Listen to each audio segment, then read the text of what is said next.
தமிழ் சுருக்கெழுத்து முதுநிலை தேர்வில் 100% தேர்ச்சி பெற தனிக்குறி சொற்கள், சுருக்கங்கள், வினை சுருக்கங்கள், வெட்டும் முறைகள் மற்றும் சிறப்பு சுருக்கங்கள் ஆகியவற்றை பலமுறை எழுதி பயிற்சி செய்திட வேண்டும். ஜனவரி 1997. தனிக்குறி சொற்கள், சுருக்கங்கள், வினை சுருக்கங்கள். நண்பர்களே, நமது, உண்டு என்பதை இந்தியா இந்த சமயத்தில் என்றாலும் இந்த இருக்க வேண்டும் என்றால் ஏற்படுத்தும் மக்கள் இத்தகைய ஏற்பட்டிருப்பதை ஏற்பட்டுள்ளது. இதனால் உற்பத்தி பல ஆண்டுகள் ஏற்படும் மட்டுமல்லாமல் மக்கள் அடிப்படையில் செய்யப்பட்டிருக்கிறது. ஆனால் ஏற்பட்டுள்ளதையும் நாங்கள் வேண்டும் என்றும் இப்போது அவற்றுக்கு இருக்கிறது செய்ய அவசியமாகும். தற்போதுள்ள இதை தற்போது ஏற்பட்டுள்ள ஒரு சில எந்த அத்துடன் எல்லா செய்வதற்கும் நடவடிக்கைகளையும் என்ற இருப்பதை ஏற்பட்டால்தான் இத்தகைய ஆனால் ஒரு ஏற்படுகிறது. வேண்டுமானால் உற்பத்தியை இதற்கு மக்களுக்கு எந்தவிதமான ஏற்படாது. கூட்டமைப்பினர் நிறுவனத்தையும் இருக்கின்றோம். நிறுவனம் சம்பந்தமான நாங்கள் நிறுவனத்தை அவர்களின் எந்த அளவுக்கும் அத்துடன் ஓரளவுக்கு தங்களுக்கு ஆதரவு இருக்க வேண்டும் என்றும் நாங்கள் தற்சமயம்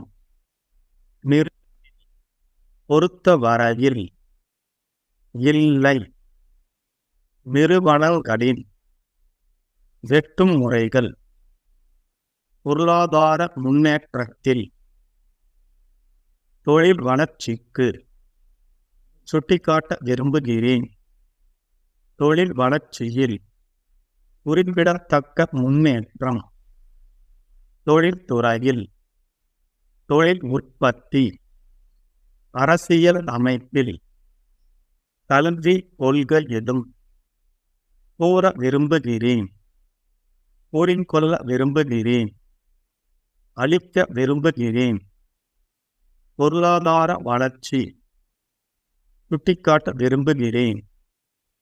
எழுதும் கடிதம் நடத்தும் போது தங்கள் நம்பிக்கையுள்ள சிறப்பு சுருக்கங்கள் தெரிவித்துக் கொள்ளுகிறேன். அளிக்கக்கூடாது தொடங்கி இருக்கிறார்கள்.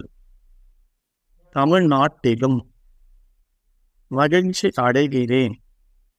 அதிகளவுக்கு கிடைக்க வேண்டும்.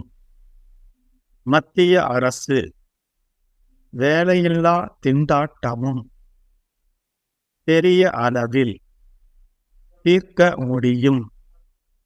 வேலை வாய்ப்பு, உணவு பற்றாக்குறை, உணவு பற்றாக்குறையினாலும் உணவு பற்றாக்குறையை முடித்துக் கொள்ளுகிறேன். அன்புடையீர், கேட்டுக்கொள்கிறோம். 15 seconds. 10 seconds. 5 seconds. Get ready. Start. நண்பர்களே, நமது நாட்டில் பொருளாதார முன்னேற்றத்தில் தொழில் வளர்ச்சிக்கு பெரிய பங்கு உண்டு என்பதை சுட்டிக்காட்ட விரும்புகிறேன். தொழில் வளர்ச்சியில் இந்தியா குறிப்பிடத்தக்க முன்னேற்றம் கண்டுள்ளது என்பதை உலக வங்கி தன்னுடைய அறிக்கையில் குறிப்பிட்டுள்ளதை இந்த சமயத்தில் தெரிவித்துக் கொள்ளுகிறேன். என்றாலும் இந்த நிலை தொடர்ந்து இருக்க வேண்டும் என்றால் நாட்டில் கிளர்ச்சிகளுக்கும் வன்முறைக்கும் இடம் அளிக்கக்கூடாது.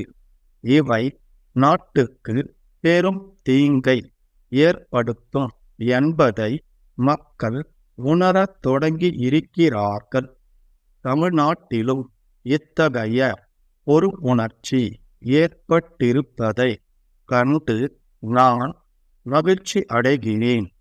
தொழில்துறையில் அமைதி ஏற்பட்டுள்ளது. தொழில் உற்பத்தி அதிகரித்துள்ளது. இதனால் ஏற்றுமதி அதிகரித்துள்ளதை நாம் காண்கிறோம். நாட்டுக்கு மிகவும் தேவைப்படும் இரும்பு, சிமெண்ட் மற்றும் துணி ஆகியவற்றின் உற்பத்தி அதிக அளவுக்கு உயர்ந்துள்ளது என்பதை மகிழ்ச்சியுடன் தெரிவித்துக் கொள்ளுகிறேன். நமது நாடு விடுதலை பெற்று பல ஆண்டுகள் ஆகிவிட்டன. விடுதலை பெற்றதினால் ஏற்படும் பலன்கள் சிலருக்காக மட்டும் அல்லாமல் நாட்டு மக்கள் அனைவருக்கும் கிடைக்க வேண்டும். இந்த அடிப்படையில் நமது சட்டங்களில் சில மாற்றங்கள் செய்ய முடிவு செய்யப்பட்டிருக்கிறது. ஆனால் இந்த மாற்றங்களுக்கு சிலரிடமிருந்து எதிர்ப்பு ஏற்பட்டுள்ளதையும் நாங்கள் அறிவோம். அரசியல் அமைப்பில் மாற்றங்கள் வேண்டும் என்றும் தேர்தல் முறையில் மாற்றங்கள் வேண்டும் என்றும் முன்பு கூறியவர்கள் இப்போது அவற்றுக்கு எதிர்ப்பு தெரிவிப்பது வேடிக்கையாக இருக்கிறது. கல்விக் கொள்கையிலும் மாற்றம் செய்ய உத்தேசிக்கப்பட்டுள்ளது. நாட்டின் தேவைக்கேற்ப அறிவாளிகளை உருவாக்குவது அவசியமாகும். தற்போதுள்ள கல்வி முறையில் இதை செய்ய முடியவில்லை. நாட்டில் தற்போது ஏற்பட்டுள்ள மொழி பிரச்சனை பற்றி ஒரு சில வார்த்தைகள் கூற விரும்புகிறேன். யார் மீதும் எந்த மொழியும் கட்டாயமாக்க திணிக்கப்பட மாட்டாது என்பதை வலியுறுத்தி கூறிக்கொள்ள விரும்புகிறேன். அத்துடன் நாட்டின் எல்லா மொழிகளையும் ஊக்குவிப்பதற்கும் வளரச் செய்வதற்கும் மத்திய அரசு எல்லா நடவடிக்கைகளையும் தொடர்ந்து மேற்கொள்ளும் என்ற உறுதிமொழியையும் அளிக்க விரும்புகிறேன்.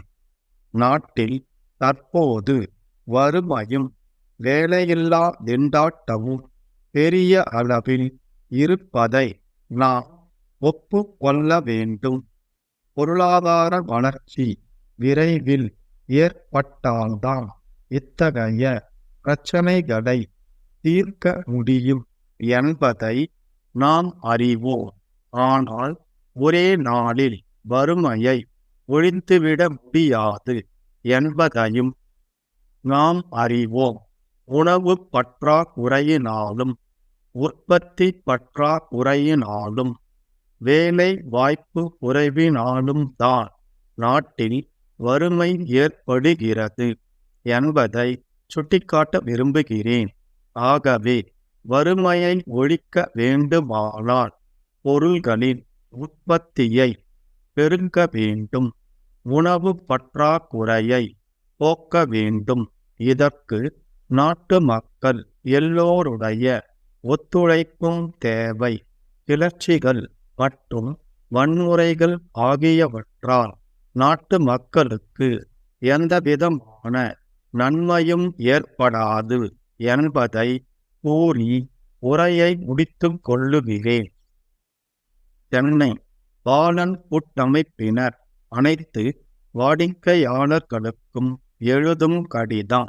அன்புடையீர், நாங்கள் வரும் ஜூன் மாதம் 19ஆம் நாளிலிருந்து மதுரை கண்ணன் நிறுவனத்தையும் ஏற்று நடத்த இருக்கின்றோம் என்பதை மகிழ்ச்சியுடன் தெரிவித்துக் கொள்ளுகிறோம். இந்த நிறுவனம் தோல் மற்றும் தோல் சம்பந்தமான பொருள்களை தயாரிப்பதில் வல்லுநர்கள் என்பதை தாங்கள் அறிவீர்கள்.